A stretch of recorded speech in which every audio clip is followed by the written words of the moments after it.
Academic reading, ऐसी reading जो educational और एकेडमिक पर्पसेस के लिए की जाती है उसको कहते हैं एकेडमिक रीडिंग। एकेडमिक रीडिंग जो है ये एकेडमिक इंस्टीट्यूशन में की जाती है और इसका ताल्लुक़ होता है जब आप यूनिवर्सिटी में स्टूडेंट हैं, आप किसी कॉलेज में स्टूडेंट हैं या किसी इंस्टीट्यूशन में आप रिसर्च करते हैं, तो वहाँ पर आपको जो चीज़ें पढ़नी पड़ती हैं उसको हम एकेडमिक रीडिंग कहते हैं। वो एकेडमिक रीडिंग के अलावा भी जब आप पढ़ते हैं तो वो भी रीडिंग ही होती है। अब जब आपने रीडिंग करनी है तो आपने टेक्स्ट की रीडिंग करनी है। एकेडमिक रीडिंग में आपने टेक्स्ट की रीडिंग करनी है। आपने किसी ड्रामा का टेक्स्ट पढ़ना है, नॉवल का, शॉर्ट स्टोरी का, पोइट्री का, आपका जो सब्जेक्ट है आपने उस सब्जेक्ट की टेक्स्ट पढ़नी है। आपने जो रिसर्च पेपर्स पढ़ने हैं, रिसर्च आर्टिकल पढ़ने हैं, थीसिस पढ़ने हैं एमफिल पीएचडी लेवल के, आपने एसे पढ़ने हैं, पैराग्राफ पढ़ने हैं, क्रिटिकल बुक्स पढ़नी है, फ़िलासफ़ी पे बुक्स पढ़नी है, इकनॉमिक्स पे बुक्स पढ़नी है, सोसाइटी सोशल जो सिस्टम है जिसको आप सोशल स्टडीज़ कहते हैं उसकी बुक्स पढ़नी है, पोल साइंस की बुक्स पढ़नी है, आपने अपनी साइकोलॉजी की बुक्स पढ़नी है। तो बेशुमार इल्म है इस कायनात में, तो उन सब की जब आपने टेक्स्ट पढ़नी है तो उनको जब आप पढ़ेंगे तो वो आप एकेडमिक रीडिंग कर रहे होते हैं। जस्ट फॉर फन रीडिंग नहीं होती, वो रीडिंग ऐसी होती है जिसको आप कहते होते हैं कि ये रीडिंग जो है ये आप फ़न के लिए नहीं कर रहे, इसके पीछे आपका कोई पर्पज़ होता है। फ़न के लिए भी की जाती है, लेकिन जो फ़न के लिए की जाती है, जो एंजॉय के लिए की जाती है, उसका भी कोई पर्पज़ होता है। अब अगर हम इसकी टाइप्स की बात करें तो सबसे पहले इसमें आती है स्किमिंग। तो स्किमिंग याद रखिएगा, स्किम का मतलब होता है कि आपने किसी चीज़ को पढ़ा, किसी टेक्स्ट को पढ़ा, एक पेज को पढ़ा, पैराग्राफ को पढ़ा। अब उसको पढ़ने के बाद आपके जहन में जो एक चीज़ आती है कि इसका सेंट्रल आइडिया क्या है, इसका फोकस पॉइंट क्या है, इसका थीम क्या है, इसका मैसेज क्या है। तो वो जो एक चीज़ फ़ौरन से आपके जहन में आती है उसको हम कहते हैं कि आपने स्किमिंग की है। उसमें आप डिटेल्स में नहीं जाते, उसमें आप वर्ड फॉर वर्ड या वर्ड टू वर्ड नहीं आपने पढ़ना होता। आपने जस्ट एक जिस्ट लेनी होती है कि आपने उसको देखा और बाद में एक आइडिया लगा लिया या किसी को बता दिया, किसी ने पूछा तो कि इस जो टेक्स्ट है ये इसके अंदर ये वाला जो मौजू है ये डिस्कस किया गया है। एक इसकी दूसरी रीडिंग होती है जिसको आप कहते हैं स्कैनिंग।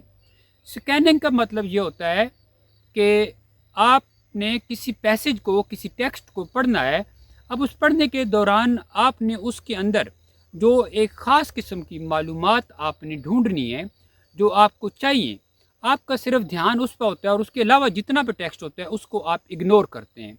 उसका जो मैसेज है, उसके वर्ड्स कैसे हैं, फ्रेजेस कैसे हैं, सेंटेंसेस कैसे हैं, बिगिनिंग मिडल एंड कैसे, आप ये सारी चीज़ें छोड़ देते हैं। आप स्कैन करते हैं और स्कैन करते करते आप जो आपकी डिमांड होती है, जो आपको मटेरियल चाहिए होता है, यानी जो चीज़ें आपको चाहिए होती हैं, अगर कोई टेक्स्ट है आपके सामने और उसके अंदर आपने कोई ख़ास किस्म की जो इन्फॉर्मेशन है वो आपने लेनी है, तो आप शुरू कर देंगे उसको स्कैन करना और आपका दिमाग और आपका हाथ, आपका पेन सिर्फ वहीं जाके रुकेगा जहाँ पर आपने उसकी स्कैनिंग करके तो वो जो पॉइंट्स हैं वो लेने होते हैं। तो इसको कहा जाता है कि ये आप जो होते हैं ना ये स्कैनिंग कर रहे होते हैं। स्कैनिंग उसकी किसी भी टेक्स्ट की जो है वो स्कैनिंग कर रहे होते हैं, यानी जो एक ख़ास किस्म की मालूमात लेनी है उस टेक्स्ट में से, उसको हम कहेंगे कि ये आप स्कैनिंग कर रहे होते हैं। और स्कैनिंग में ये होता है कि जैसे आप कोई एक फ़र्ज़ करें आपको पैराग्राफ पढ़ रहे हैं तो आपको कहा जाता है कि इस पैराग्राफ के अंदर जो नेम्स आए हैं, जो ह्यूमन बींग्स के नेम हैं, तो वो आप उसमें से ढूंढ दें। तो आप जब उसके नेम ढूंढने शुरू करेंगे तो आप सेंटेंस को, आप उनकी जो फ्रेजेस को, वर्ड्स को छोड़ देंगे, बस नेम्स जो है उनको फोकस करेंगे। तो ये जो आप फोकस कर रहे हैं इसको कहते हैं स्कैनिंग। अब एक और रीडिंग होती है जिसको आप कहते हैं जो एक्सटेंसिव रीडिंग होती है। एक्सटेंसिव रीडिंग जो है ये ऐसी रीडिंग होती है जो फ़न के लिए की जाती है, जो एंटरटेनमेंट के लिए की जाती है, जो टाइम पास करने के लिए की जाती है। और इसमें आप कोई कुछ भी पढ़ सकते हैं। आपको कोई किताब, आप कोई ड्रामा पढ़ सकते हैं, नावल पढ़ सकते हैं, मैगज़ीन पढ़ सकते हैं, शॉर्ट स्टोरी पढ़ सकते हैं, पोइट्री पढ़ सकते हैं, आप पॉलिटिकल साइंस पे बुक पढ़ें, आप साइकोलॉजी पे पढ़ें, आप मोरालिटी पे पढ़ें, आप एथिक्स पे पढ़ें, आप नफ्सियात पे पढ़ें, आप लिसानियात पे पढ़ें। दुनिया की जो मर्ज़ी आप किताब पढ़ना चाहते हैं आप उस किताब को पढ़ें और आप उसको पढ़ सकते हैं। और ये एक्सटेंसिव रीडिंग होती है, ये जस्ट एंटरटेनमेंट के लिए होती है, लेकिन इसका भी कोई ना कोई पर्पज़ होता है। यानी अगर आप कहते हैं कि मैंने सिर्फ जो है ना अपना टाइम पास करने के लिए पढ़ना है, तो ये भी तो इसका पर्पज़ ही है ना। बाज़ औक़ात एक्सटेंसिव रीडिंग इसलिए की जाती है कि आप उसको पढ़ने के बाद आपका टाइम भी गुज़रेगा, आप उसको एन्जॉय भी करेंगे, और इसके अलावा ये भी आपके ज़हन में होता है कि हो सकता है कि ये जो टेक्स्ट पढ़ रहा हूँ मैं, इसमें से कुछ न कुछ मुझे लर्निंग के लिए भी मिल जाए। तो जब लर्निंग के लिए कुछ न कुछ आपको मिल जाए, तो इसका मतलब ये होता है कि आपने उसमें से कुछ न कुछ सीख लिया है। वोकैबुलरी सीख लिया है, सेंटेंस स्ट्रक्चर सीख लिया है, कोई नई थॉट कंटेंट सीख ली है। तो ये इसका एक्सटेंसिव रीडिंग का एक पर्पज़ होता है। अब एक्सटेंसिव रीडिंग के अलावा एक जो रीडिंग होती है टाइप, उसको हम कहते हैं एक्सटेंसिव के अलावा इंटेंसिव रीडिंग। इंटेंसिव रीडिंग होती है, ये याद रखिएगा, ये प्योरली एकेडमिक रीडिंग होती है। इस रीडिंग के अंदर आप वर्ड फॉर वर्ड पढ़ते हैं, आप वर्ड टू वर्ड पढ़ते हैं, लफ्ज़ बाय लफ्ज़ पढ़ते हैं, सेंटेंस टू सेंटेंस पढ़ते हैं, फ्रेज़ टू फ्रेज़ पढ़ते हैं, बिगिनिंग से स्टार्ट लिया और मिडल और एंड तक आप जाते हैं, आप कोई चीज़ छोड़ते नहीं हैं। इंटेंसिव रीडिंग में 3 चीज़ें जो हैं वो इंक्लूड होती हैं। सबसे पहली चीज़ ये होती है कि आप जो है वो प्री रीडिंग करते हैं। प्री रीडिंग का मतलब ये होता है कि आप एक ज़हन में रख लेते हैं कि मैं ये जो पढ़ने जा रहा हूँ, ये है क्या? इसमें क्या होगा? उसके बारे में आप सवाल उठाते हैं।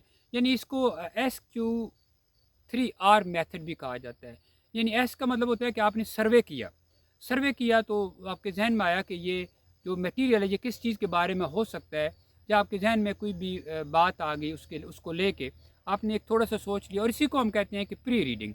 अब होता है कि आप क्वेश्चन करते हैं, SQ से दूसरे तो क्वेश्चन, कि ये क्या है, ये कैसे है, ये क्यों है, ये इसका क्या मतलब हो सकता है, तो इसको क्यों कहते हैं। फिर उसके बाद होता है आपका जो 3R में पहला होता है आपका रीडिंग, जिसको आप कहते हैं कि जैसे मैंने आपको पहले बताया प्री रीडिंग, फिर ड्यूरिंग रीडिंग, तो रीडिंग करनी होती है आपने। तो रीडिंग जब आप करेंगे, तो रीडिंग में अब आपने उसके जो वर्ड्स, सेंटेंसेस, स्ट्रक्चर सारा कुछ समझना होता है, उसकी थॉट कंटेंट को समझना है, बिगिनिंग मिडल एंड को समझना है, उसके आइडियाज़ को समझना है, उसके सेंट्रल पॉइंट को समझना है, और उसको अंडरलाइन भी करना होता है, उसको हाईलाइट भी करना होता है, उसके साथ नोट्स भी बनाने होते हैं, उसी टेक्स्ट के ऊपर बना सकते हैं, अलग से आप बना सकते हैं। जब आप ये काम कर रहे होते हैं, तो इसका मतलब ये होता है कि आप रीडिंग कर रहे होते हैं। और तीसरा मैंने आपको बताया कि पोस्ट रीडिंग। अब पोस्ट रीडिंग में जैसे मैंने SQ3R मेथड आपको बताया, उसमें रीडिंग के बाद आता है आपका जो रिवाइज़ होता है। रिवाइज़ के बाद आप उसको जो होता है वो रीडिंग रीड की आपने, फिर रिवाइज़ किया, और फिर आपने उसको रिवाइव किया होता है। अब जो पोस्ट रीडिंग है, इसमें आप रिवाइज़ करते हैं जो आपने पढ़ा हुआ है। इसको कहते हैं जी कि think like a teacher method, कि आपने जो पढ़ा है उसको अपने आप को पढ़ाएँ, अपने आप को सिखाएँ थोड़ी देर के लिए। तो जब आप खुद ही पढ़ रहे होते हैं और खुद ही अपने आप को पढ़ा रहे होते हैं, तो वो चीज़ आपको मुकम्मल तौर पर समझ आ जाती है। और जब मुकम्मल समझ आ जाती है, तो फिर आप उसको चूँकि आपने रिवाइज़ तो कर लिया है, खुद को पढ़ा लिया है आपने, फिर आपने उसको रिव्यू करना होता है, और ये पोस्ट रीडिंग होती है। रिव्यू का मतलब होता है कि ये सारा कुछ जितना मैंने पढ़ा है, इसका सर्वे किया, इसको क्वेश्चन किया, इसको रीड किया, इसको रिवाइज़ किया, अब रिव्यू करना है। तो वीक में ये होता है कि आप एक और रीडिंग करनी होती है, जिसको आप कहते हैं क्रिटिकल रीडिंग। क्रिटिकल रीडिंग का जो मतलब होता है वो ये है कि क्रिटिकल रीडिंग में अब आपके पास 3 तरह की रीडिंग्स फिर आती हैं। अब उस रीडिंग में आप ये करेंगे कि जिसमें एक तो रीडिंग होगी जिसको आप रीडिंग द लाइन्स कहेंगे, कि आपने एक टेक्स्ट को एक लैंग्वेज से दूसरी लैंग्वेज में ऐसे तर्जुमा करके समझ लिया। दूसरी रीडिंग जिसको कहते हैं रीडिंग बिटवीन द लाइन, इसका मतलब ये है कि आपने उसकी thought content, central idea, pivotal idea, message, मरकज़ी ख्याल को समझ लिया है। अब जो तीसरी चीज़ होती है वो होती है रीडिंग बियॉन्ड द लाइन। अब रिवाइव का मतलब होता है रीडिंग बियॉन्ड द लाइन। तो रीडिंग बियॉन्ड द लाइन क्या होता है कि ये जो टेक्स्ट मैंने पढ़ा है, जो भी टेक्स्ट है अंडर द सन, इस टेक्स्ट का मेरी रियल जो लाइफ है उसके साथ, मेरे social, political, moral, ethical, religious, familial, personal, emotional, psychological, उसमें ये जो इस तरह की तमाम एस्पेक्ट्स की ज़िंदगी की जो हैं, उनके साथ इसकी क्या ज़रूरत है, उस सब के लिए इसका क्या मैसेज है, ये मुझे क्या कहना चाहता है, मेरे लिए क्या पैगाम है स्पेशली, और ये जो पूरी यूनिवर्स है, इसके लिए इसका क्या पैगाम है। और ये जो मैंने पढ़ा है सारा कुछ, इसके जे अंदर जैसे what, how, why, where, when, यानी ये कैसे है, क्यों है, कब से है, किधर से है, क्या इसका पर्पज़ है।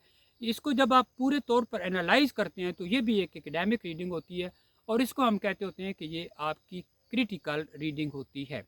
और ये जो इंटेंसिव रीडिंग है, इसको जिस्ट रीडिंग भी कहते हैं, यानी ये रियल रीडिंग है जिस पर आपने कंसंट्रेट करना होता है। और जो इसको एकेडमिक रीडिंग भी, जेन्युइन एकेडमिक रीडिंग इसी को कहते हैं। लेकिन जो स्किमिंग है, स्किम का वैसे मतलब होता है कि दूध के ऊपर से बालाई को उतारना, यानी एक पैसेज को समझना कि इसका सेंट्रल आइडिया क्या है, वो भी एक आप करते होते हैं, और वो भी एकेडमिक रीडिंग में करते हैं। और जो आपकी स्कैनिंग है वो भी आप उसी के अंदर करते होते हैं। लेकिन एक्सटेंसिव की बात समझिएगा कि जब आप स्किमिंग भी कर रहे हैं, स्कैनिंग भी, और आप इंटेंसिव रीडिंग भी और क्रिटिकल भी कर रहे हैं, तो जब तक आप एक्सटेंसिव का थोड़ा सा आंसर नहीं लाएंगे, दिलचस्पी नहीं पैदा करेंगे उस लिखे हुए मटेरियल के अंदर, पढ़ने के अंदर, तो आप तब तक कुछ भी नहीं समझ सकते। आप मोटिवेटेड तभी रह सकते हैं पढ़ने में जब आपको इंटरेस्ट होगी उसको पढ़ने में। तो ये था जी आज मेरी तरफ से एकेडमिक रीडिंग के बारे में। अगर वीडियो पसंद आए तो लाइक एंड शेयर करें, एंड थैंक्स फॉर वॉचिंग।